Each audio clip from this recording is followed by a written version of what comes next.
నాలుగు స్పూన్ల నెయ్యి,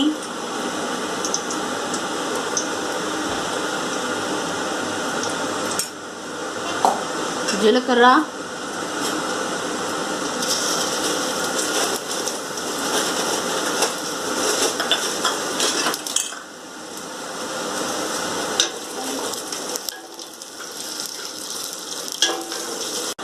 కరివేపాకు, పచ్చిమిర్చి,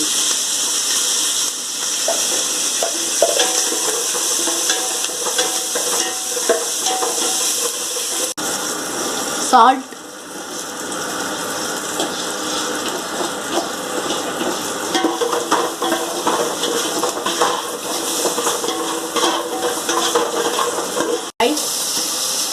అన్నం మిక్స్ చేసుకోవాలి.